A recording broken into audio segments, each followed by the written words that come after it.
ladies and gentlemen, welcome to the Flatout Racing Network's continued broadcast of the Rolling Thunder Gaming Barebones Racing Series Season 65. We are deep into the heart of the playoffs, as last week at the Indianapolis Motor Speedway, we saw our first elimination race. We are left with 8 Warriors to continue on their journey here tonight in the Midwest at the Iowa Speedway. Iowa, Watkins Glen, that's what stands in the way of 4 drivers competing for the championship here when we get to the West Coast at the California Speedway, the only speedway in this round of 8. I'm Seth Cole alongside of Sean Prime, and Sean, obviously not only an opportunity here tonight for those 8 playoff drivers to establish themselves in a good stead for next week's final road course race of the season, but you win tonight, you know you're going to be one of those competing for the championship in 2 weeks' time. A lot on the line if you're a playoff contender. For sure, and good evening again there, Seth. Yep, a win will be punching your ticket to the championship race at California.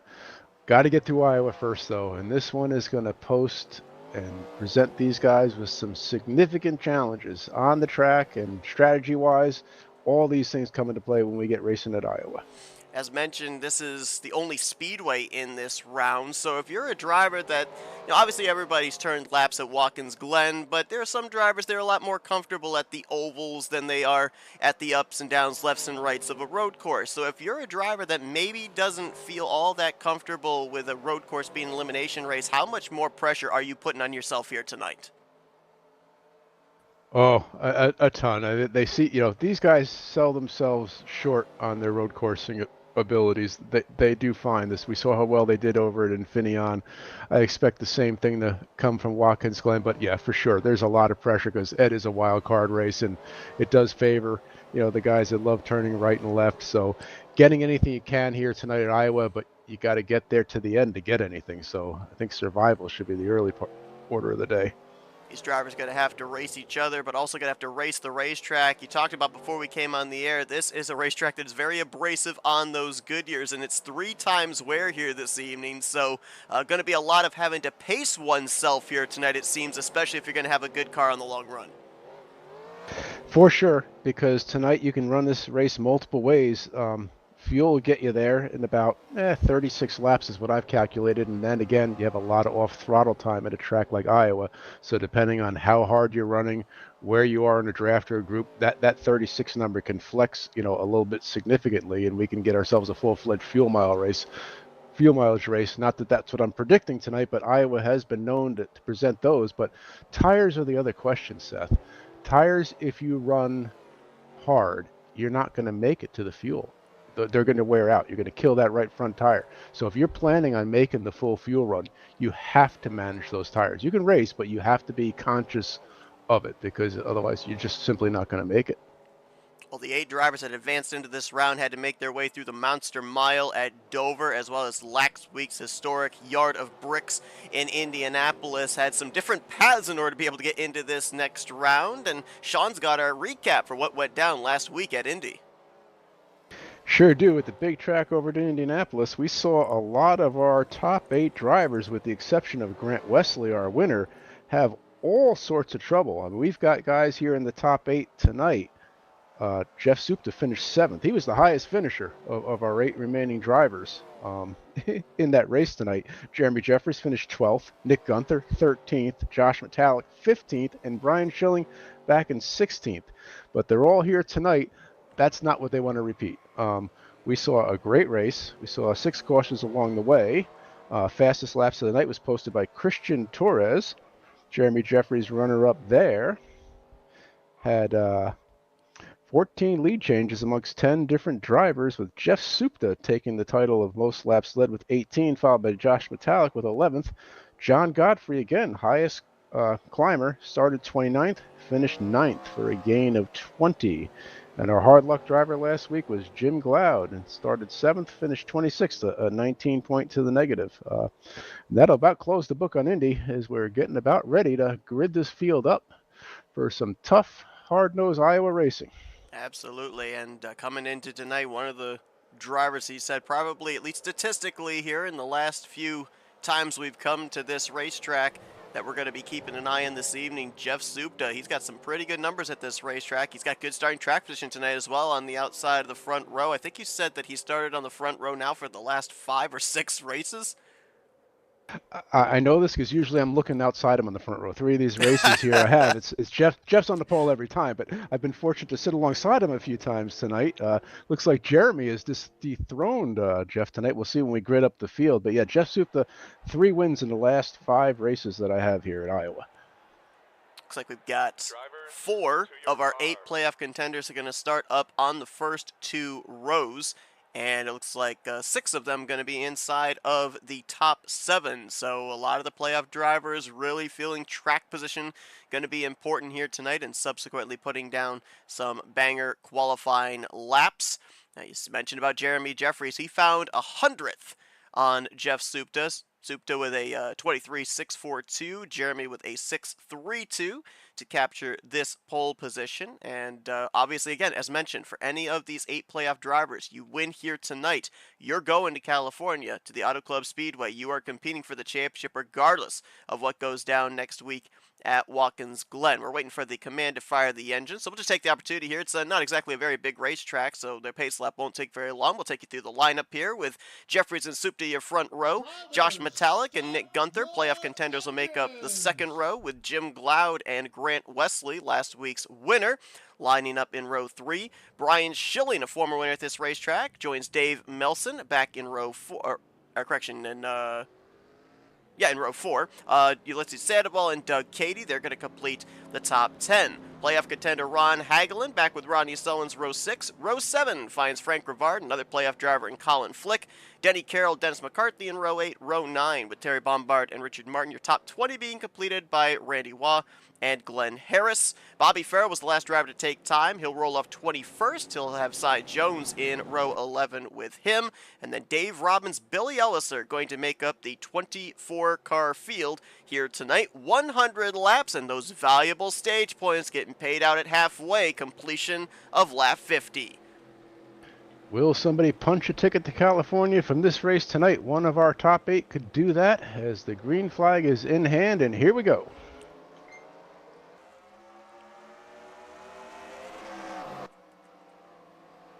Cars fanning out as they make their way through the wide, low-banked turns 1 and 2. Supta will slot into second. Battle's going to be for third. That's Gunther on the top side, Metallic on the bottom. Jim Glaude looking. Look at the 2 tires down the apron there for Grant Wesley in the 6th position. That could lead to trouble early. I saw it looks like Doug Cady got a little bit of the wall further back, but everybody's got off to a good start. Looks like Frank Rivard now looking to the inside of Dave Melson, just behind Brian Schilling there, and Ron Hagelin on the field. Still side by side here, though, with Nick Gunther and Josh Metallic. Saw that white 096 of Ulysses Sandoval coming off of pit road, had to start from there, was having some connection problems as drivers were gridding up, so he didn't actually get to take the green flag. He'll be, I believe, at least 1 lap down, maybe 2. We'll double check on that when he indeed puts down a lap time. Gunther will slide by Josh Metallic for the 3rd spot. That opens up the door for Jim Glaude to take advantage. How much of this are we going to see of drivers just trying to hook that bottom so they don't get freight trained up in that second groove? Well, I tell you, the bottom is the preferred line. There's no questioning that. Hooking that bottom and get the fast way around. If you can get out into somebody's right rear, outside somebody's right rear on entry, take that high, wide entry in and charge the center off and hold that driver on the inside, you can make the outside work here, but it's challenging to do. And every time you're trying to make a pass here, Seth, there's a price to be paid. It's in rubber left on the track. So as hard as you want to run it to gain 1 position, if we're going to get a green flag look, that could have a detriment to you. On board here with Jeff Supta as he's trying to straddle a lane lower than Jeremy Jeffries, trying to get that clean air to the nose, allow for that turnability through the center of the corner. Almost got his left sides down there close to the apron, much like Grant Wesley, and ooh, right there, looks like the car may have stepped out on him just a little bit. Actually helped him to turn the car, but you see it lost him some ground to the leader.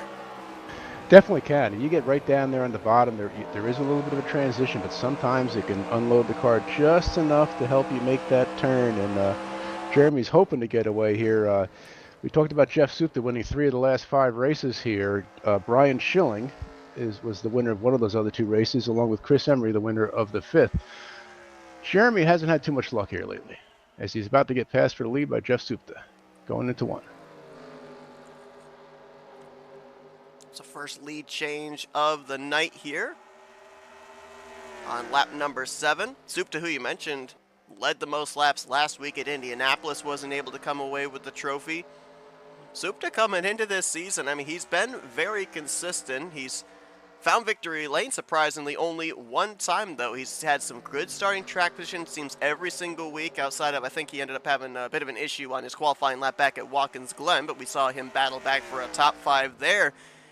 Big trouble for him, and I think a lot of drivers, especially last week, as you talked about number of drivers finishing outside of the top 5 and the top 10, has been the second half of the race. Running into trouble late and having to come back from that adversity. They've really run well first half of the race, but then we get past that halfway point when all the stage points are handed out, and just one small mistake, and you don't have a whole lot of time to come back from and get back into the position you were running at the time. And as we're winding down this season to 3 races and these 2 races to make the final race of California, those stage points mean everything these next couple weeks. They are going to, especially when we get to Watkins Glen, they're going to pay a big factor there as well. Nick Gunther drawing a bead on Jeremy Jeffries, going to make his way by for second. Is this a case of Jeremy using up his stuff too early, trying to hold off Jeff, or is he trying to save some stuff and saying to the other drivers, you want to use up your stuff, go on ahead, and I'll reel you back in near the latter half of this run? I think more the latter than the former. He's thinking big picture. It's starting to take a little bit of a green flag look. Don't want to jinx it there, but he's hoping to not repeat history, because I'll tell you, we talked about Jeff's finishes. I'll finish that thought. Jeremy, last finishes here, 20th, 26th, 9th is his best finish at Iowa in the last ones we've got. Wow. How about the guy back here running in the 5th position? You talk about somebody with a lot of momentum. Grant Wesley swept the first round of the chase, got himself locked into the round of 8, winning at the Monster Mile at Dover, and then thought, why not? Went out and won the Brickyard last week as well.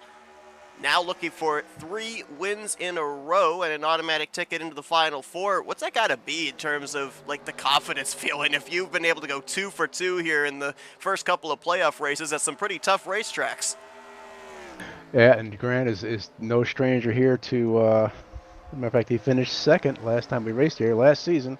Grant Wesley finished second to Jeff Supta here at Iowa. So that's definitely in Grant's wheelhouse. Another one who loves Iowa is the car right in front of him there, the 39 Josh Metallic. I always remember him talking fondly of this track. So Josh likes racing here as well. Both Josh and Grant out of the Midwest state of Indiana, so still in the Midwestern area here with Iowa. Probably consider this a home away from home track, I guess we'll call it here, a couple of states over, but both very good at short track racing. You mentioned about Brian Schilling, a former winner at this racetrack. Now, we obviously have to be probably talking about Brian Schilling when it comes to the road course next week. We saw how strong he was back when we were in Napa Valley at Sonoma. But what if you're able to pick up the victory here tonight, be locked into the Final 4 before even getting to Watkins Glen? How much more dangerous would that make the Kodak Chevrolet? Oh, he'll have nothing to lose at all. He'll have nothing to gain either by winning, but he'll have nothing to lose, but he'll have lost all that pressure. So that's the biggie here. You know, anything can happen in Watkins Glen. We all pray to the gear gods before the race. Could be as simple as that. Takes you right out of contention. So anything you can do to solidify your position, you know, even if you don't win this race, to be as close to the front as you can, because those points will matter. The same thing at halfway tonight. We'll start talking about that math as we get going on here, because we're already at lap 17. We're in the window at this point to make it again on fuel. Tires is another story, but we could make it to here if they pitted now, and should the caution come out, we could make it to halfway on a fuel stop from here. Looks like my sticky keys thing is having a problem. I don't know exactly how to fix that right at the moment, but we'll jump back here and look at Ron Hagelin. Had a great run last week. That podium finish helped him out a ton in terms of his playoff hopes, as he was able to advance into the round of 8, was below the cut line going into that elimination race, and was able to put himself pretty soundly up into the top 8 through points, running right now in the 7th position, looking good. And, you know, we talked with him last week and asked him, you know, was there a particular racetrack here in this round that he was kind of eyeing? He said, no, I kind of feel confident at both Iowa and Watkins Glen. right now currently having a great run inside of the top 10.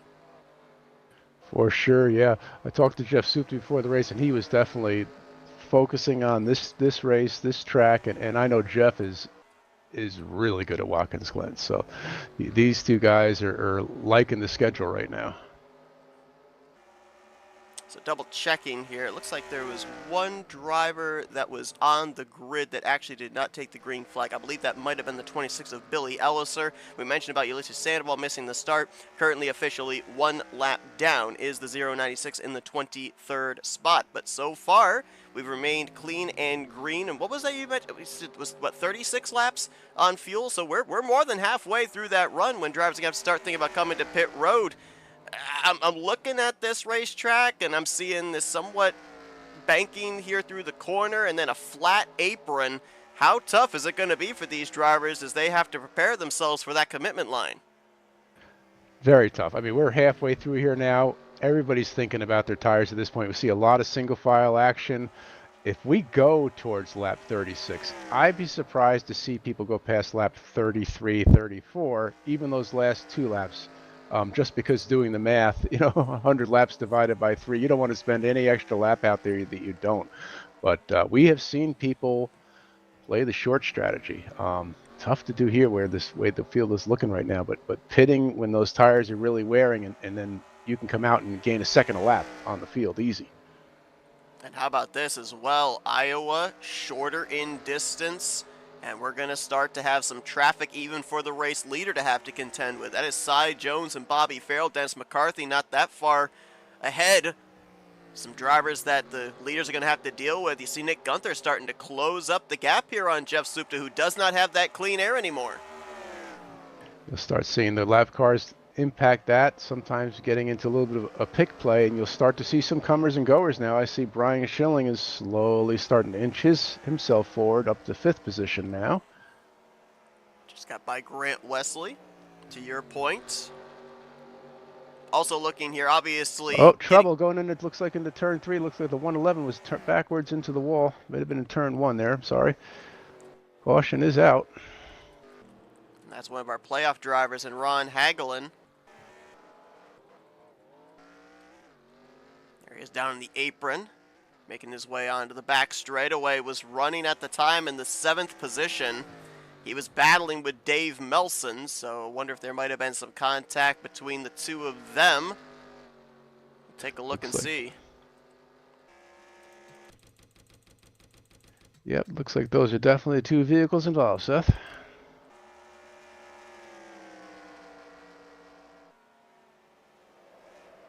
Dave trying to get to the inside there, gets in the left rear quarter panel, and that's when it gets interesting around the lighter portion of a run as well, right? Because obviously, as the tires wear down, you're going to have to back your corners up more to make sure you, A, don't overdrive the corner, and B, don't carry too much speed that the car gets tight off of turn 2, and different drivers with different braking zones, that's the end result right there. Yep, that is the product of Iowa racing, and somebody whose tires are going away and somebody whose tires are still hanging on. Take another look at it here. It doesn't look like it's that terrible a hit there for Ron Hagelin. It's good impact, but at least it's driver's side. They may be able to buff that out. He might be okay. Plus the fact, too, being a shorter racetrack, there's some length to the straightaways, but not quite as much dependent on the aerodynamics, I would think, probably this racetrack, as opposed to like the track we were at last week with the super long straightaways like Indianapolis. Yeah, definitely less of an impact here. He took a pretty good shot there. It looks like on the left front as it ricocheted in, but with moderate damage. Pretty sure they'll get that banged out and Ron will get himself back going again. Just a tough break there.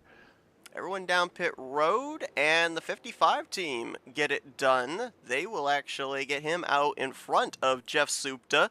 Josh Metallic going to be coming out in the 3rd position, so that will be the first lap led for Nick Gunther. And, we obviously talk about those stage points that are going to be paid out at halfway. Maybe don't put as much emphasis on the bonus points for a lap led or bonus point for most laps led. I mean, you've talked about championships coming down to 1 or 2 points. So a lot of times you could kind of look back and say, man, if I had just led a lap at this racetrack or at that racetrack. So, important laps led here for playoff contenders, as so far we've had 3 of them out in front so far tonight at Iowa.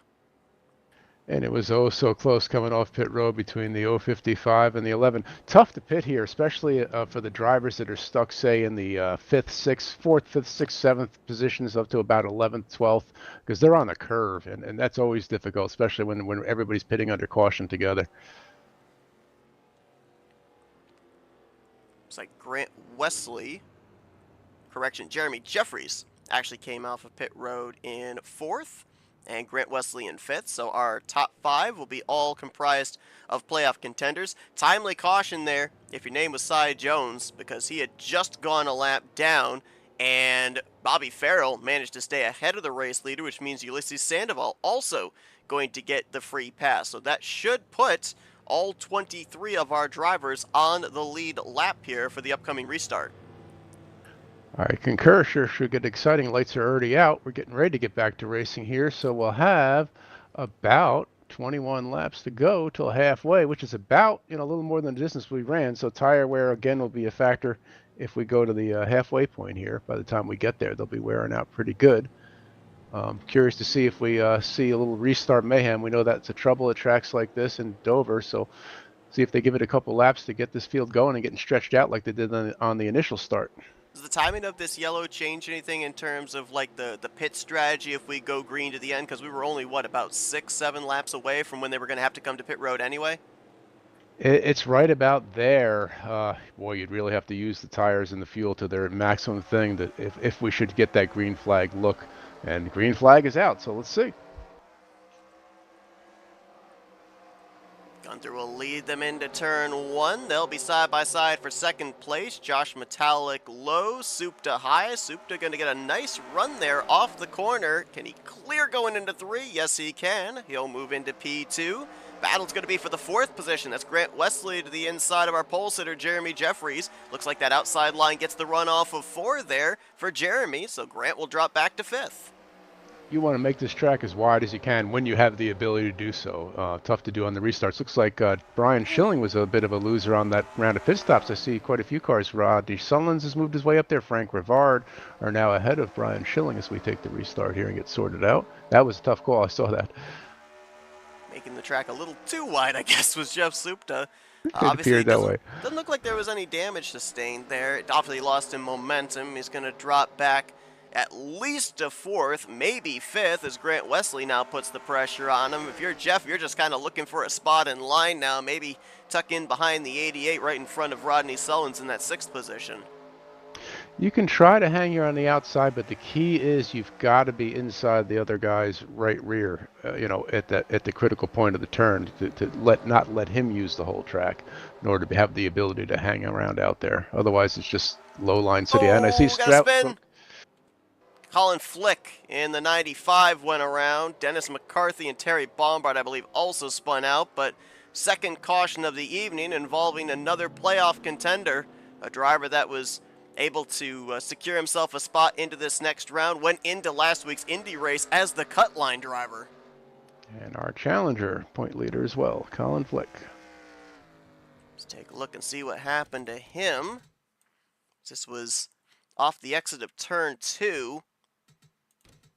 May have gone around by himself, but I think a good portion of that might have been really heavy in braking to avoid running into the back of the car in front of him, which was Denny Carroll. Oh no, he was already in trouble before he even entered into the corner.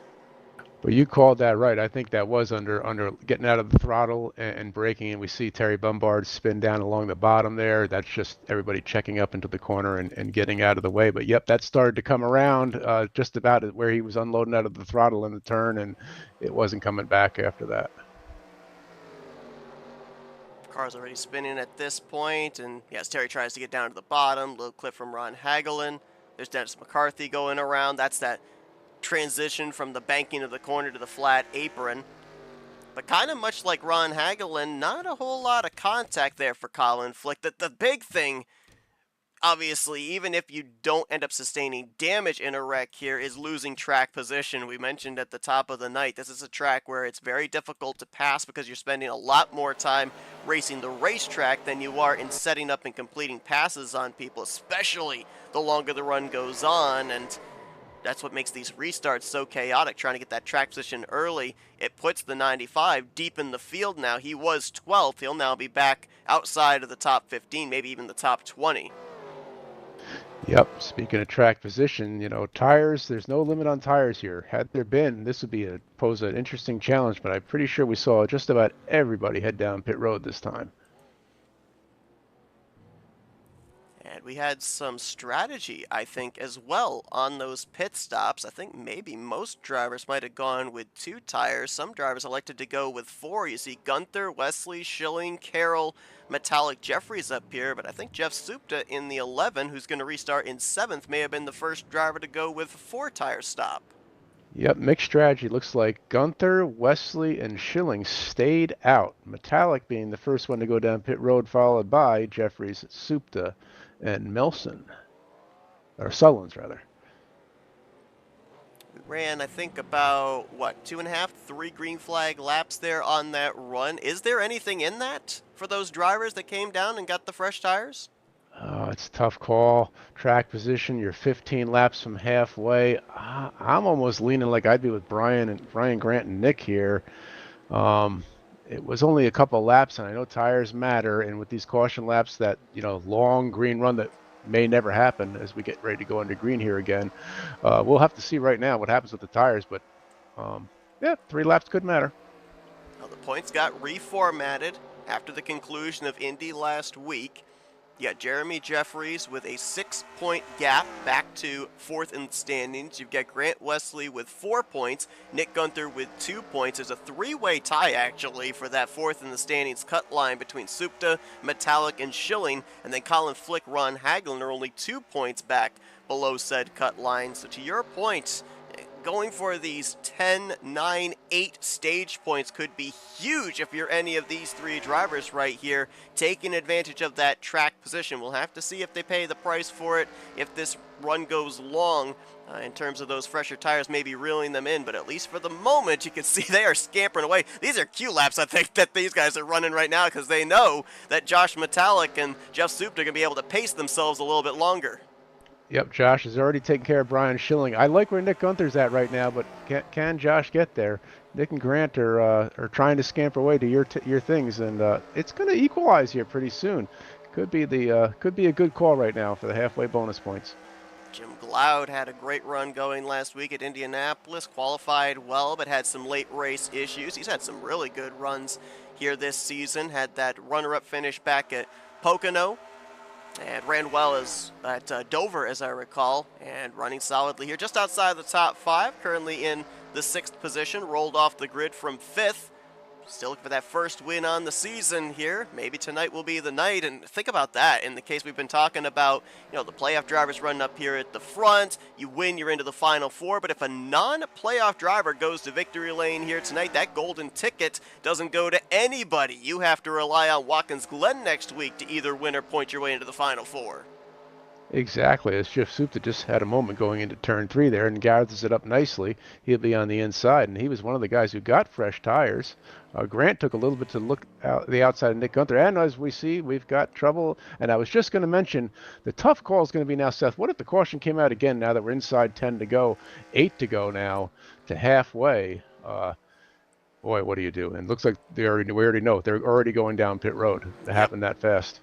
So Doug Cady with a moment over there in turn 3. Split pack again. Schilling and Jeffries are going to stay out along with Frank Rivard. It's like some problems for Rodney Sullins, who was running in the 10th position. Yeah, much similar to what we saw happen with Colin Flick, just that back end not planting as he let out of the throttle in preparation for turn 3, and then nowhere for Doug Cady in the 007 to go. Almost looks a little Richmond-esque, where you have that point at Richmond where you try to arc it into turns 3 and 4, and it wants to unload on you. Doug Cady, a 2-time Challenger winner this season. And looks like those were the only 2 involved. Everybody else was able to get to the inside and make their way on by. I tell you, it was a tough call for some of these drivers like Metallica, especially in Wesley, who had already just pitted. Nick Gunther, it's a little easier of a call. I mean, they were just on pit road. they had no guarantee that the rest of the field there from their back was going to follow them in. They could have come out much further back, but they got fortunate where looks like from that point back, the majority of the drivers did pit again. This looks like Schilling, Jeffries, and Rivard going to be the top three. I mean, I guess the best case scenario if you're Brian Schilling, kind of going back to your point of not knowing how many drivers behind would be coming down pit road, is you've got the car with the freshest tires starting on the outside line in row 2, so kind of boxed in. If Supta was starting on the inside of row 2, right on the back bumper of the control car, Brian Schilling, maybe a little bit tougher of a situation to try and hold him off. Now that you've got a car actually to the inside of the driver with the freshest tires, if you can get a good launch here on this restart, perfect scenario if you're the 4. For sure, he wants to get going and get going fast, but this is going to be 6 laps to go to the halfway point. The guys that pitted again for the second time, Josh Metallic is sitting there in 6th position. Nick Gunther got his fresh set of tires in 5th. I think pretty sure Giuseppe Supta was down there as well. He was, yep. Yep. He might have only gone with 2 tires because he came that's out gotta be it. way ahead of the rest of the drivers there, I noticed. Might be a good call here. Again, every point here in these next 6 laps matter. The question is, will they make it 6 laps? That's the thing. We've seen so many times drivers, playoff drivers up here towards the front get involved in something just on the eve of those points being paid out and not being able to cash in. A lot of them up here inside of the top 10 as Schilling gets us back underway. That looks like Jeremy's going to tuck in line, maybe cross him over here off of turn 2, gets loose in the process of doing so. Oh, it's on now, and he gets back up on. That's no small feat. Still trying to get it to catch up. Great job, everybody there, staying in line and not sliding around there as we go now. 5 laps to go. That was it looks like the 38 is taking it to the garage. So I think Rodney's having a little health struggle, not feeling that great tonight, so he's taking it to the garage. You are correct. Going to be finishing the 23rd position. The other 22 drivers currently on the lead lap. As you saw, the exchange for the lead. Supta getting by Brian Schilling. He'll go to the point. Jeffrey is able to gather it back up as we saw. He'll move into 2nd place. I mean, to your point as well, he was so far down there on the apron of the back straightaway, had such a shallow entry into 3. The fact he only lost 1 spot and then maintained is incredible in and of itself, and picked up a spot and now trying to charge back up there, see if he can get himself back to the point. He sure can. Josh Metallic's the guy is losing some positions right now. Nick Gunther to the inside. Looks like Grant Wesley's going to try to follow him through. Brian Schilling is hanging on there. Now he's got the oldest tires in the group here. Gunther now trying to get the inside of Frank Rivard. That's going to be for 3rd place here. Frank right now the highest run of the non-playoff drivers. Currently up here in the top 5. Ooh, Josh Metallic almost got into the back of him. You can see the smoke out from the back of that car. That was those rear tires locking up. Big checkup. Did a great job keeping that thing straight. We've seen the back end. I'm hearing stories even from the one that they're loose up there, even out front. Next time by will be the proverbial white flag here for halfway. Jeff Supta looking to pick up the stage victory, get himself 10 valuable points towards advancing into the Final 4 for the championship. Of course, as well, remember, in this series, we run through the stage. Caution doesn't come out, so these drivers, as soon as they finish this stage, they have to start planning for the upcoming next pit strategy as far as what they're going to do on what I think would be, correct me if I'm wrong, the next to last pit stop. I think they still have to make 2 more stops before this is said and done. Theoretically, they could make it on 1. No, that's fuel. Tires might be another story entirely, but they'll be really close to make it here on 1 stop, but it might be possible. Supta gets the 10 points there, crossing the line to complete lap 50. Jeremy Jeffries in 2nd. Schilling was 3rd. Gunther 4th. Wesley was able to snipe 5th as caution is out. Metallic was 7th. And those were the playoff drivers that cashed in on stage points, but the yellow flag waves for the 4th time here tonight, just after those stage points were given out, and Frank Rivard, who was up there inside of the top 5, looks like the reason for this most recent yellow. They had a little tangle with the 72 of Jim Glad. Looks like they might have come together. Down to turn 3. Looked like the tail end of the 72 might have just started to come out from under him there, and trying to catch it, they slid together a little bit. I almost wonder if they both were loose going into that corner, because the 35 seemed to kind of start drifting down the corner like his nose was pointed there. It's like from the aerial shot, they might have both been trying to gather up those cars. Maybe not as much, the 35. Yep, running close together, that close together, it doesn't take much. It was a battle for 6th place. That goes wrong for Frank Rivard. All that track position lost, as he will now drop back, looks like somewhere around the 20th, 21st position, and pit stops the order once again. These drivers, the points have been paid out here, right? So now it was an easy decision to come down pit road. Fresh tires, they're free. Come get them. One stop from here now for sure, and theoretically you can, do it in, 23, 22 laps each, which is not an extreme. We've seen them go that far already. You mentioned the early If you night want to for split Rodney it halfway. Sullins. Looks like Bobby Farrell has gone to the garage area as well. That's going to leave us with 21 drivers remaining. Well, they get regrouped now. Like I said, halfway points are paid. The race might take on a slightly different complexion here for a little while. They know they're going to have to stop at least one more time if they keep the green flag going. But if they can get it all the way out to lap 64, which is just 11 more laps from now, 10 and a half, they'd be in range to make it to the end. Had Ronnie in our chat, been battling vertigo today, and he got a big taste of it there with that spin. Boy, I can't imagine having vertigo, and then you have to deal with a spin inside of a race car. That's just got to exacerbate the situation. So I hope you feel better, Rodney, as we'll look forward to seeing him hopping behind a car on Thursday night as we get ready to continue on the playoffs there for the Talladega Challenge Series, which, if last Thursday night's any indication, oh boy, it's going to be really interesting here, these final few races. Oh, that was a whole lot of fun last week. Looks like the pace car's about to go off, and we're about to kickstart this basically second half of the race. As you said, one stop to the finish. Kind of an interesting window as to when that final stop could be, should we run these final 46 laps under green flag conditions. Grant Wesley looking for 3 wins in a row here, was the regular season champion here as well, cashed in on a lot of bonus points and locked himself into the round of 8 very early on. Now looking to advance into the final 4. It's the first time, actually, that Grant has been out in front here tonight. And he's got himself a great start lead as they're battling side by side for second place with Jeff Supta and Jeremy Jeffries, with Nick Gunther now inside of Jeff Supta. Supta going to go from second back to 4th, as Gunther will clear him for that spot. Schilling currently in 5th, with Metallic in 6th. Colin Flick, who we saw have a spin earlier. Nice comeback for him here in the second half. He's up inside the top 10, battling unofficially in the 7th spot. Oh, and now going to get doored by Jim Gloud in the 72. They're both going to, nope, I thought they were both going to save it. Flick's going to go around in front of the field, and that's going to bring out the yellow. Yep, yellow is out, and he gets it going right again. But, yeah, we saw that unfold live as we were talking about it. I'm just going to say Brian Schilling was very happy now to be on the same tires as the rest of the field. Now, with just a few laps in, will he come down again? These are the tough decisions. Just like you were saying, when would you come into pit here knowing you can't make it all the way? You want to maximize your tires by splitting it in half, but there's a certain amount of risk you're going to assume by doing that should the caution come out.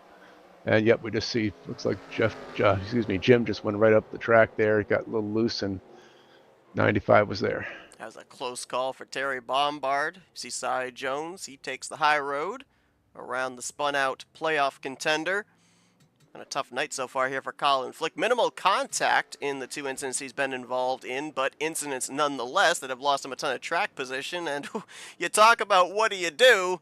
Looks Split like, field. yeah, different mindsets here in the front of the field. Well, if you're trying to beat the guy in front of you, you're not going to beat him by doing the same things. They might as well try to do something different. Brian Schilling, Josh Metallic all coming down here. There's Ulysses Sandoval. He was a lap down to start this race, missed the green flag, got the free pass, and he was actually up inside the top 10 there prior to that caution coming out. Another potential wild card winner that could upset this field of playoff contenders. Dave Melson, who just narrowly missed, I think he was first man out when we just made the cut down to 8. He's having a decent run tonight. No surprise there. Doug Cady was involved in an earlier incident, but now he's going to restart inside of the top 5. Mentioned 2 Challenger wins on the season, including last week at the Indianapolis Motor Speedway. So looking for 2 in a row in his 3rd on the season. Terry Bombard up here as well. So now we have an interesting scenario where you have kind of a wall of cars in between playoff drivers, because we had, what, 5-6 drivers up there in the first 3 rows for most of this race. Now you got a trio of them up here at the front. You've got, it looks like maybe even a half dozen non-playoff drivers now separating the rest of those other playoff drivers. One of those that we just highlighted, Dave Melson, sitting there in 4th place. Dave Melson finished 4th here in season 58 and finished 2nd here in season 55. So Dave Melson, no stranger to good runs here at Iowa, and a 7th place finish in season 64 last season. So, interesting question. We're going back green here with 40 laps to go. You mentioned 36 on fuel. Is there a scenario, if you're any of those drivers back there, like Wesley, Schilling, Metallic, that you can save enough fuel, maybe have just enough tire to get to the end, not have to come to pit road again? Does the pace back down enough for that type of a scenario from this point on? You can make it. You could play that card right from here. 5 laps would be, where would Terry Bauman be? But it would be possible. It'd be hang around the rear, but you would have to be deliberate. You would have to be very deliberate in doing it and hope to not go a lap down in the process before these other guys pit. We saw Jim Glaude involved in that last incident. Looks like he's retired from the race. The trio of drivers currently behind the wall. Our 20 remaining drivers all on the lead lap. We've not had the need for a lucky dog outside of, I think it was our first caution of the evening. Since then, everybody's been able to stay on the lead lap. As Gunther gets away, so does Jeffries. We've got ourselves pretty well settled out amongst the top 5. Battle's going to be for, I think this is 6th or 7th. It's 7th between Ron Hagelin and Terry Bombard. And then there's Grant Wesley, Brian Schilling saying, hey, we got these fresh tires. We got to go. All the guys with the fresh shoes are anxious to get going right here and get the best benefit, because they don't want to see those leaders get pulling away from the pack. Wesley got really tight there on the bottom off of 4, almost pushed up into the left rear quarter panel of Terry Bombard. This is Sandoval all the way up there, almost to the wall through 1 and 2. I don't think there's enough grip up there for a 3rd lane, but I guess he's willing to try it. There isn't, but you can get it. Like I said, you can get up there. You can get a great run coming off and pull even. I've noticed he's been holding his own on the outside with Josh Metallic. Now he lifts, and Josh is going to pull ahead and go to head and work on Demar. Schilling looking for the 9th spot on Terry Bombard. Denny It's tight Carroll. racing right there. This is very close there, as Carroll and Bombard nearly had some contact off of turn 2. I was holding my breath for a second. I didn't mean to interrupt you, but I said, oh, it's tight racing right there, and still is. And running that inside line there, especially off the corner, you're putting a lot of tire heat into that right rear as you're sawing on the wheel to get that nose pointed in preparation for the straightaway. So it's not looking like anybody right now for our playoff drivers are going with that deliberate strategy of just kind of hanging back. They are obviously trying to work their way forward. The question here is, by time you get by most of these drivers, get up to where you were, up to those other playoff drivers, how much do you still have left to fight with? How much have you used along the way? Well, here's the thought. If I had pitted before, I'm thinking I'm done, unless we have quite a few laps and then a caution. Everybody's going to come in, because should the caution come out in the short term here, I'm staying out. And now I've got the track position, looking ahead, and these guys are going to be back in there, and now they're good to go. That one caution will, certainly get them enough fuel to make it to the end. Doug Cady trying to throw a little block there on Grant Wesley down the back straightaway. Grant with the fresher tires going to get to his inside, and he'll move on by. So Grant's now worked his way up to the 5th position, restarted 11th. He's really been the only one that's been able to make tremendous forward progress of those that came to pit road. Brian Schilling right now in 9th. Josh Metallic back in 11th place. Still some more traffic for them to have to deal with up ahead. Sure is, and you know you want to be patient, but not too patient because you don't want to end up on the you know with damage and a ruined night.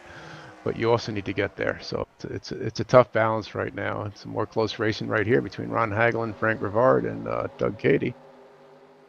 I want to say it was Rockingham that we talked to Grant Wesley, and he said, man, when it comes to a tire race, I'm horrible at saving, but we saw him make a lot of forward progress and be able to have a lot still to fight with by the time he had been able to work his way up into the top 5, eventually the top 3, and we'll see if the same holds true here as he's trying to close up on Dave Melson. That would be in the 4th position. You kind of could throw a blanket over the top 4 right now with Gunther, Jeffries, Supta, and Melson.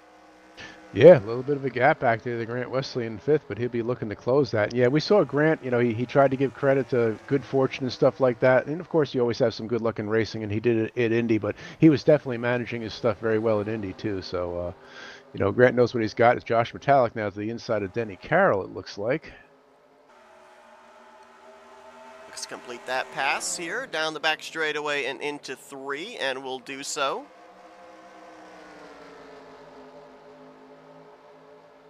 That's going to be for the 10th position. And now he'll draw a bead on Brian Schilling as we're going to get stacked up in front of him. Frank Rivard up and out of the groove. Going to lose a ton of spots there is the 35. Actually, he might have had a got it all problem back there. up. Yep, he's headed to the inside right now. Looks like he's heading to pit road. Yeah, that car really slowed as it went up the racetrack there. Not sure exactly what went wrong, but he is indeed coming down pit lane. We will avoid a yellow flag there. Nice save in front of the field there. There was a lot of cars wadded up in that one area of the field, and they all did a nice job of getting through. As Grant has reeled in those top 4, he's been putting down some really good lap times. I mean, in comparison to the leaders, he's been anywhere from 1/10.5 to 2/10 faster. That sure didn't take long. Yeah, for every caution that we do see, there's 3 or 4 that almost don't happen. You see some great heads-up driving by these guys, making saves and making adjustments on the fly here and there that really makes it an exceptional race. You have your magic stats there, Seth. How are we doing on lead laps now? I know that Nick Gunther's been out there a bunch tonight. He's actually, just a couple of laps ago, bypassed Jeff Supta for most laps led. Supta had led 27. Gunther just led his 30th lap of the night. Looks like 6 laps led each for Jeremy Jeffries and Grant Wesley. 3 circuits out in front for Brian Schilling, and then 1 apiece for Josh Metallic and Dave Melson. So if I'm reading that correctly, I believe 6 of our 8 playoff drivers have cashed in on that bonus point for a lap led this evening. And 1 more critical bonus point for the most laps led, and that is important, can be the difference, and Nick's got that control of that 1 point right now. Now we know for certain that these drivers up here at the front, Gunther, Jeffries, Supta, they're going to have to come to pit road. I think it's safe to say that Grant's probably going to have to come to pit road as well here. There was a potential scenario where he could save maybe 4 laps of fuel to be able to get to the end, but doesn't look like he's saving it all. I'm looking back here through the field trying to see if there's anybody where that could maybe work out for them, and I've noticed that Colin Flick, he's had some issues here tonight, currently back in the 5th position, maybe looking for a little bit of luck to gain that track position back. Maybe he's a driver that could fall into that category. We'll have to see. I'm kind of been watching his lap times in comparison to the drivers up here at the front. He's been about a half second each lap off of what they're running. Interesting note here is Grant Wesley's about to go to work on 4th place with Dave Melson.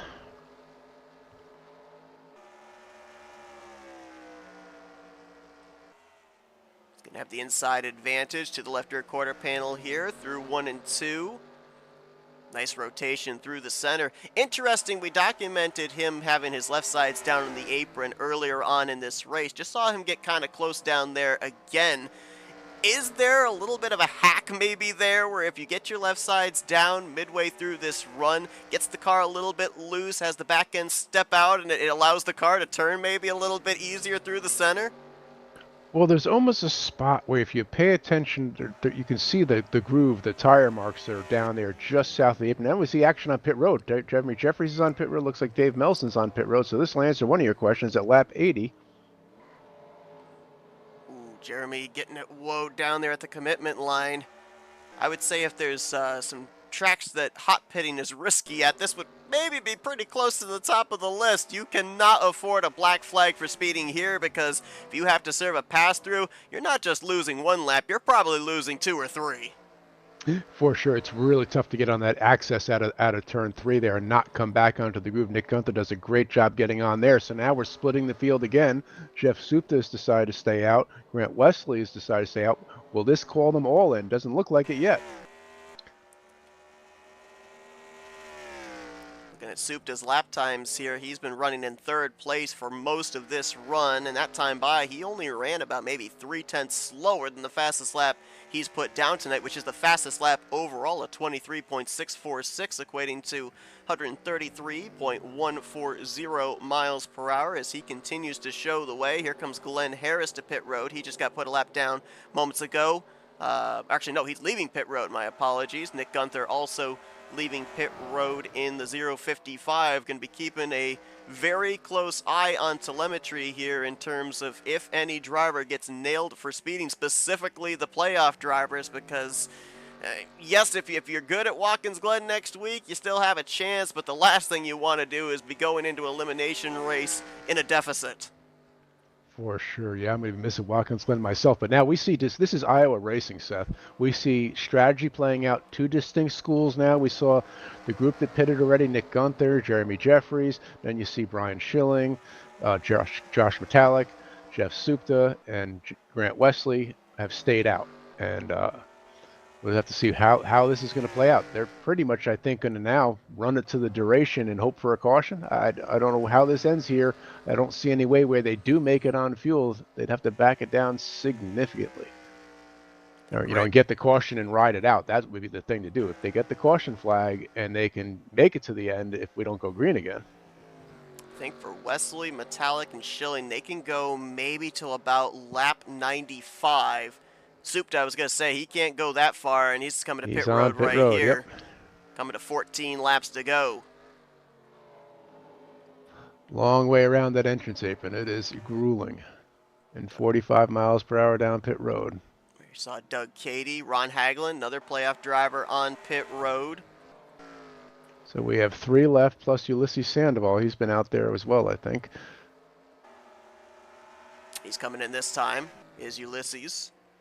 And then there were 3, and there they are all together on the field. That is your battle for the lead right now. So now it's a cat and mouse between these drivers. Obviously, if you're running this close together, you want to let the drivers behind you know if you're coming to pit lane, but that's got to be so tough, doesn't it? Especially if you're Grant Wesley, because you probably don't want to tell these drivers when you're coming to pit road, so that way they can't plan their strategy accordingly.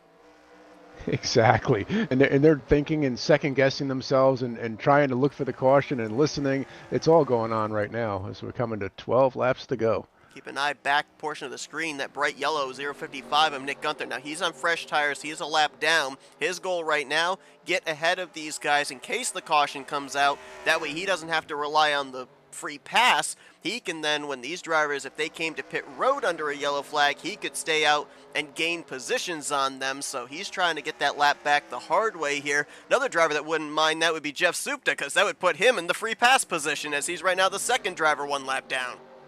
Exactly, and with the fresh tires, you should see Nick do it as I say, it's already done, and he's through. And we saw Brian Schilling take advantage of that, and he got past Grant Wesley for what is now 2nd place. Cy Jones down pit road. Everybody's done a great job of getting their cars woed down when they approach that commitment line. I've not seen anybody get busted for speeding. Everybody's been good on execution on and off of pit road as we are at less than 10 to go. Metallic continuing to lead. Grant has backed his pace off a ton. Is he saving to try and make it to the end? Is this too late to try something like that? He may not be trying to make it to the end, but he may be trying to make it farther than the guys in front of him. He has definitely backed it off. There's no question about it. Boy, it'd be a tough order. Like I said, at my best, it was 37 laps. So, but that was going full out.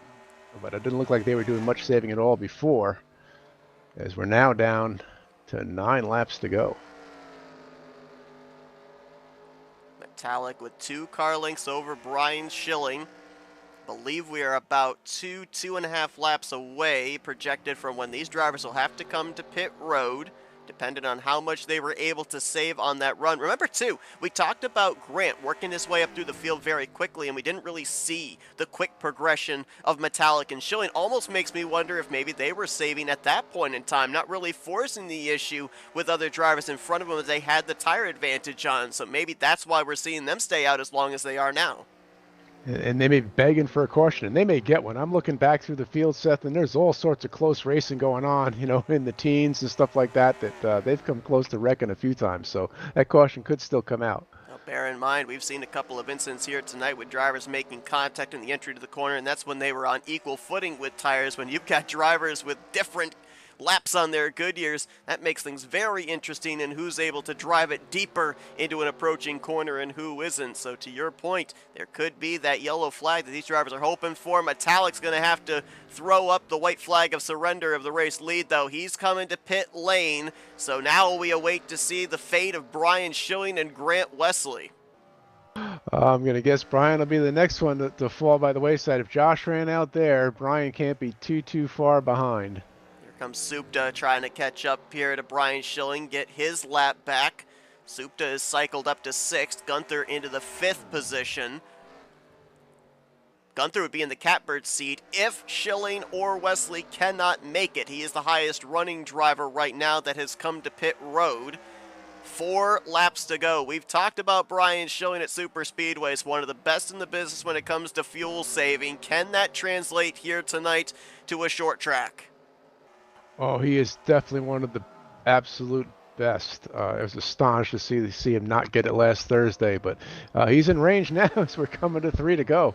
This could happen. I heard no engine sound as he went through turn 3. Threw in the clutch there. Let's listen again. Yeah, right there. Before he even got to that triple set of cones at the entry of the corner, throwing in the clutch, trying to save it.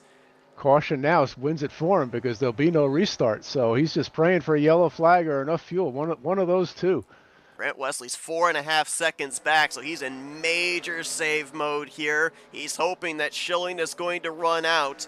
There is the 88 all the way back here, about a quarter of a racetrack behind Schilling. Can Schilling make it? This next time by is going to be the white flag. Does he dive to pit road here, or is he going to risk it for a chance to get into the Final Four? He's going for it. A lot of points at stake here. He is definitely going for it. Cannot afford to run out of fuel here in the front section of the racetrack. He probably won't make it back. He's shaking the car, trying to get every bit of fuel he can into the intake. He's full out clutched. He's full out clutched going into 1, coasting the whole way here. Still coasting. Just let it back out. He's letting everyone behind him know, hey, go by me if you have to. I will not be fast here through 3 and 4. It's sputtering. Dennis McCarthy's out. He tried to make it. He didn't get to the conclusion. I think he's got enough momentum.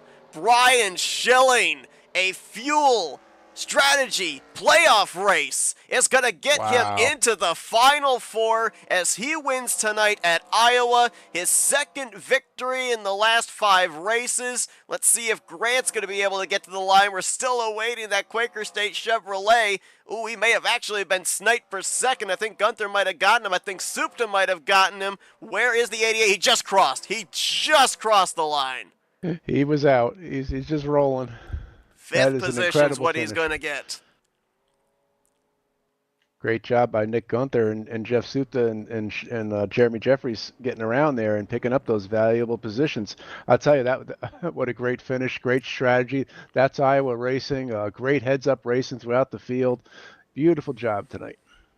That was a total of 40 laps right there that Brian Schilling was able to make.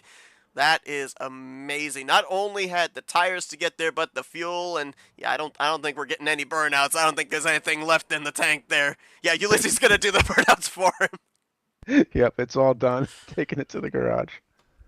Wow, what a thriller here. Schilling, who we documented, probably going to be one of the favorites when we get to next week at Watkins Glen. He's already got himself locked into the final round when we get to the Auto Club Speedway, as he takes the checkered flag tonight on fumes, literally.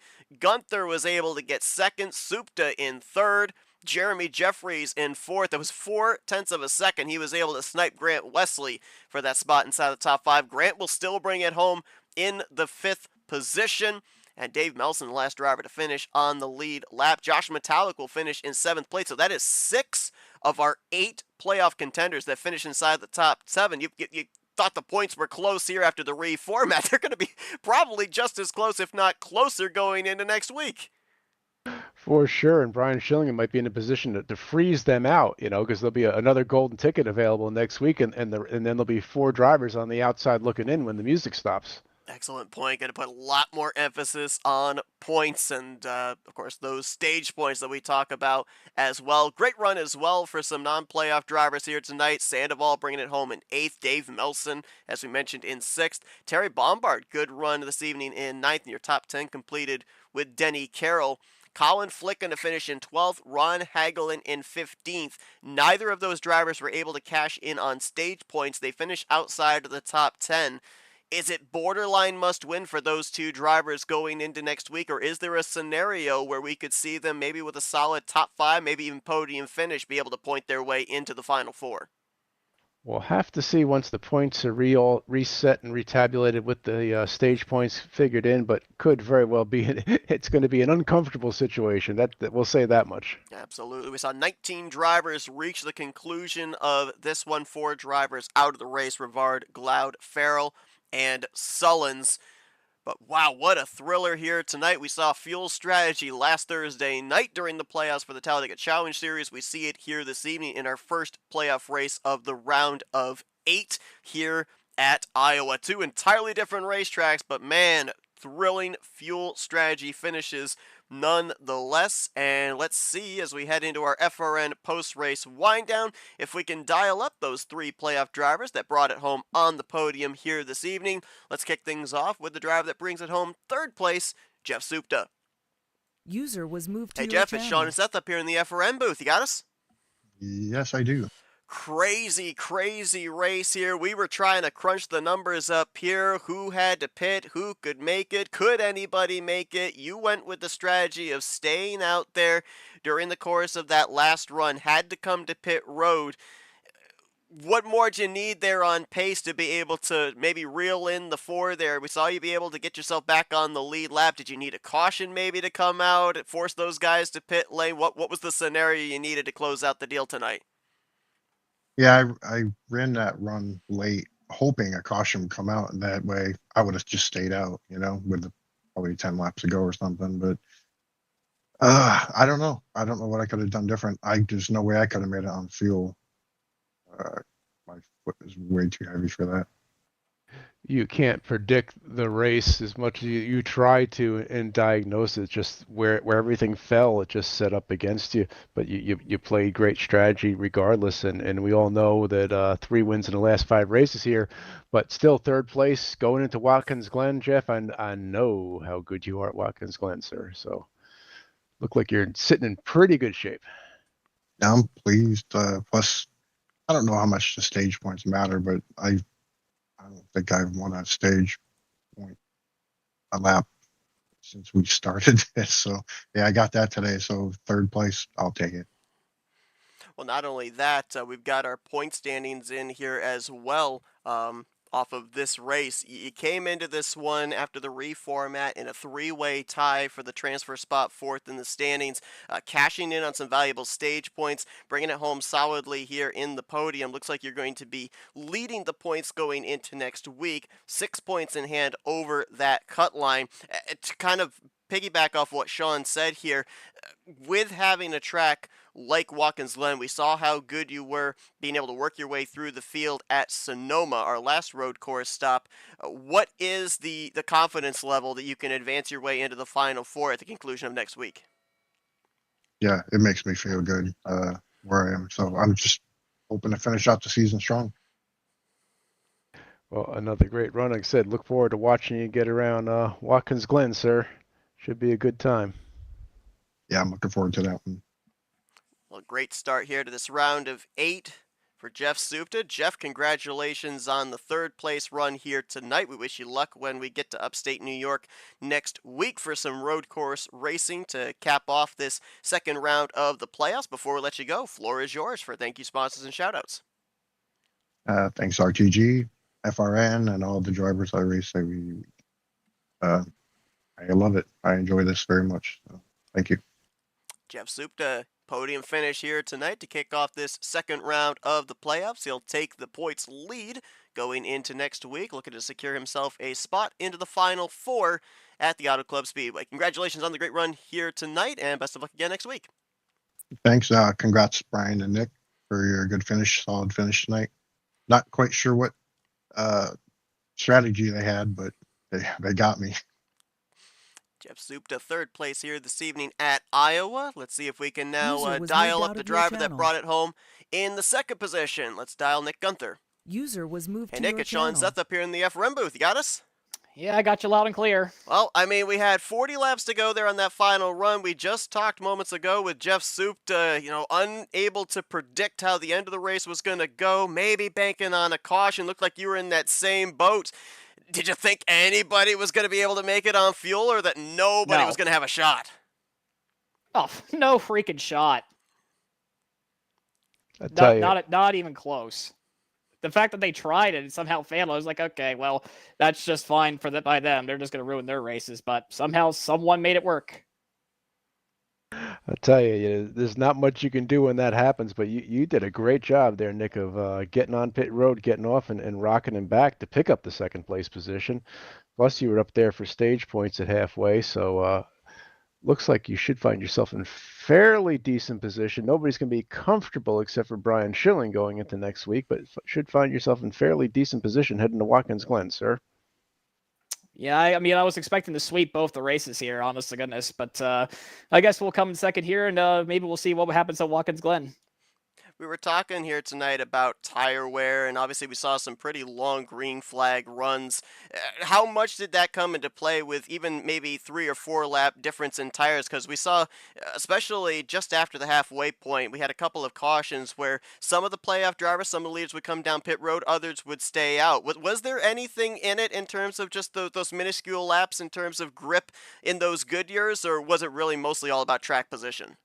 It seemed to be about track position, really, because I was struggling to get around the people in front, even with the older tires in front for a little while. But then eventually it does kick in. But that's why I stayed out at one point, and I kept running away with it for a little while. Of course, I had to remind myself, like, look, you're too far ahead. You got to back off a bit.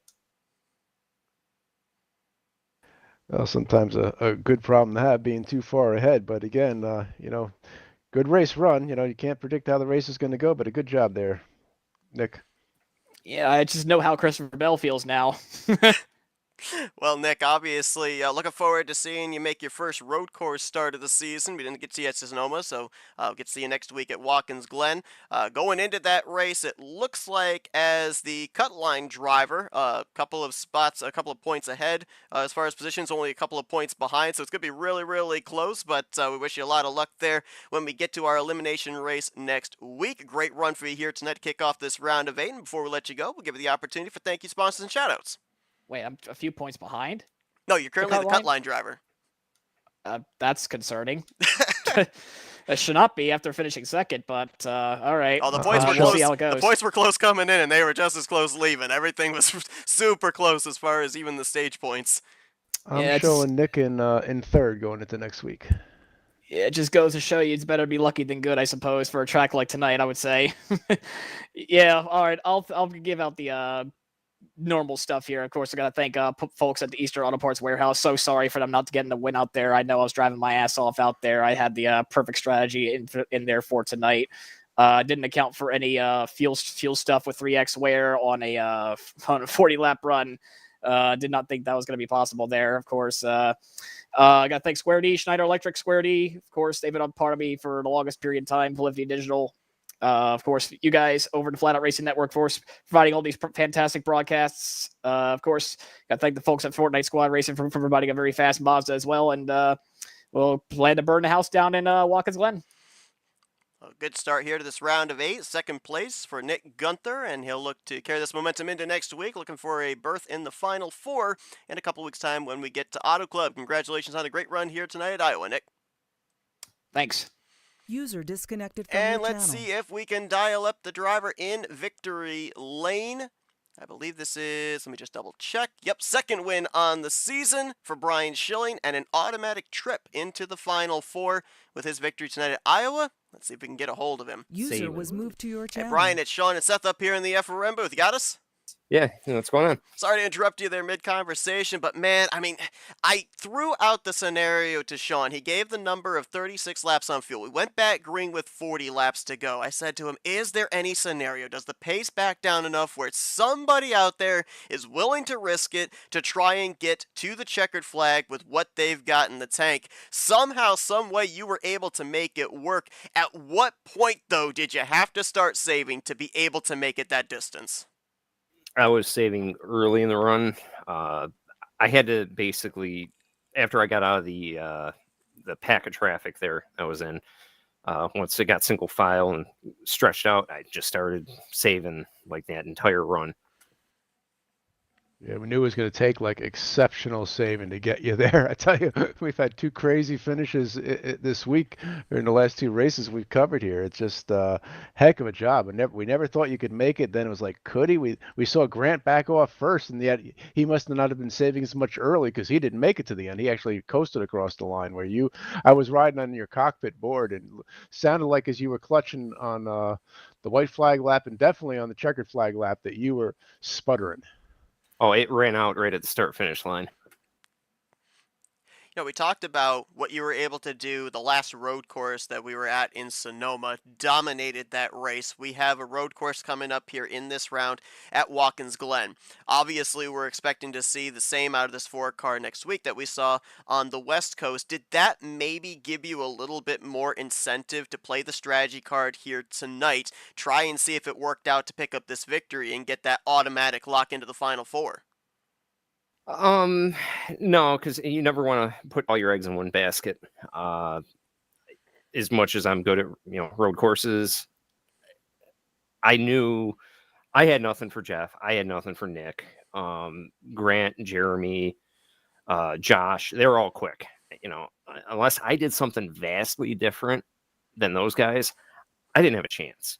So, Larry McReynolds has said it before, when you follow the leaders, you follow the leader. So, I knew, if it didn't work out for me strategy-wise, I maybe finish, between 5th and 10th. So it's like, let's go for it.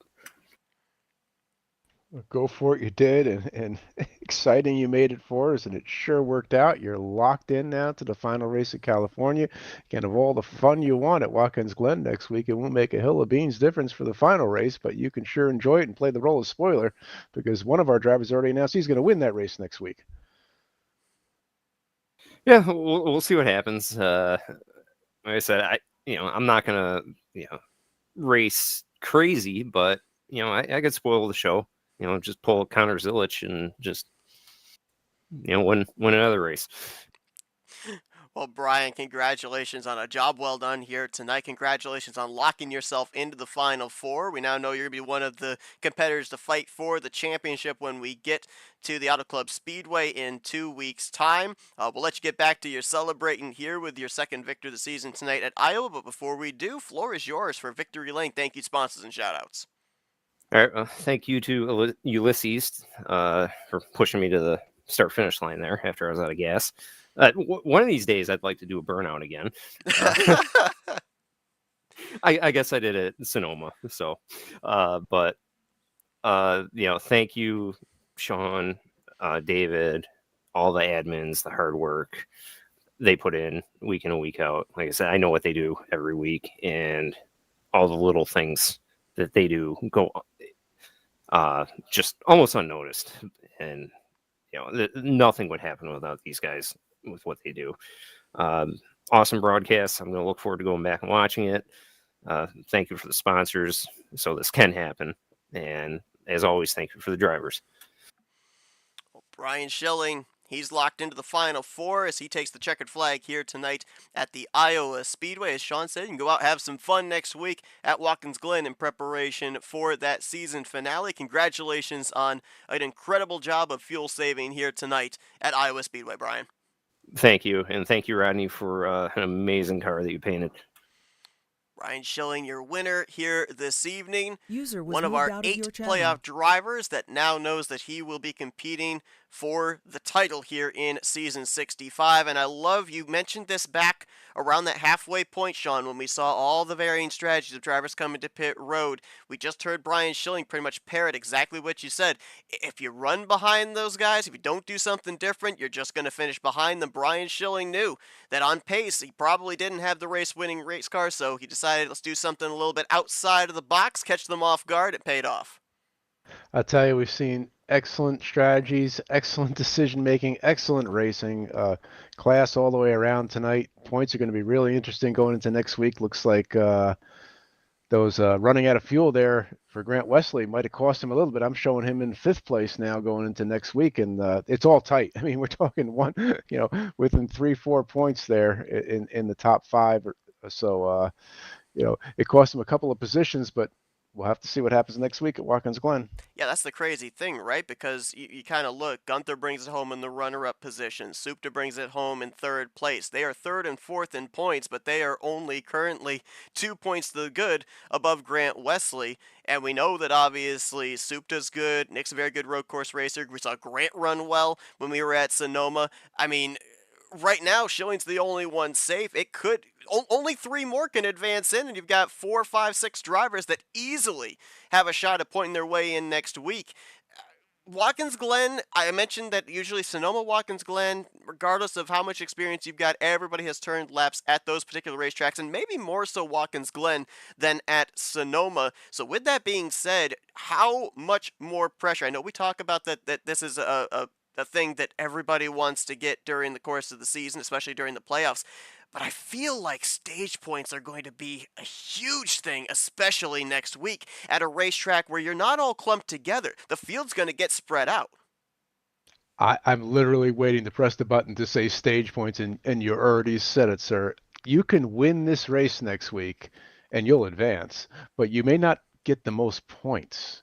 Okay, those stage points next week are 10 points are available at the halfway point. Those are huge when we're talking about 3 points out, 4 points out, 6 points out. Josh Metallic, who's the sitting there in 6th place, 14 points out by our unofficial standings. He's a great racer at Watkins Glen too. He could take it to victory lane, but he could also play strategy and pick up 10 stage points, and suddenly he's 4 points to the leader. He could be sitting in there in the top 4. And also consider the fact that you really have to limit mistakes. Watkins Glen is not a super difficult racetrack, but it can get you if you're not paying attention. And much like we had at Sonoma, it's going to be the same type of thing where we have the road course rules. We'll have the caution at the halfway point, but you make a mistake second half of that race, that's a lot of points you could be giving up. There are no cautions to save you. We already heard one driver tonight, claim victory. He's going to get it done next week. There are so many variables in these drivers. And then we know the one thing nobody can count on, gears. We all know they can just suddenly fail. So there are so many things. It's going to be exciting. Can't wait to watch it. Absolutely. It is going to be a thriller, as Brian Schilling knows that he won't have to worry about Watkins Glen next week. He has already advanced into the Final Four with his victory here tonight. A maximum of 3 drivers can still point their way in, but will we see one of the remaining 7 playoff contenders win their way into the final round when we get to Watkins Glen? 1 spot has been filled, 3 spots remain to fight for the championship at Auto Club Speedway. We will continue our coverage next week in upstate New York at the Watkins Glen International Speedway, the final road course stop here of season 65 and our final elimination race of the season. Hope you guys will join us for that next Monday night with the green flag scheduled to fly at 9 p.m. Eastern Standard Time. Before we sign off here, Sean, what else we got on tap here for Rolling Thunder Gaming during the course of the week? Well, I'm glad you asked. Our racing program is going fast and furious, and most importantly, fun. And tomorrow night we are at Langley Speedway with the ARCA cars. They're great. The new ARCA cars are a lot of fun. Wednesday night, this one's a treat. Dover, but not the Dover you're used to seeing. The Dover that old guys like me are used to seeing. We are going to Asphalt Dover 1970. That should be a fun one. And then Thursday night, we're back at Talladega, RTG version number 3 for the Tally Challenge. Yeah, this guy joining me here in the booth might have played playoff spoiler last week, so currently nobody has locked themselves into that Final Four. It is the final elimination race of the playoffs for the Talladega Challenge Series. Who will those Final Four drivers be? Cannot wait to find out to cap off this race week. But thank you once again for joining us here tonight. Hope you guys enjoyed our coverage, and we'll see you guys next week for Watkins Glen International next Monday night. For Sean Prime, I'm Seth Cole. Thanks for spending your Monday evening with us as you've been watching another broadcast courtesy of FRN, the Flatout Racing Network. This broadcast is the copyrighted work of Flatout Racing Network and may not be rebroadcast, retranslated, or used in any form without the express written consent of Flatout Racing Network and iRacing.com Motorsports Simulations. Flatout Racing Network would like to thank you for your support, and we hope you enjoyed tonight's broadcast.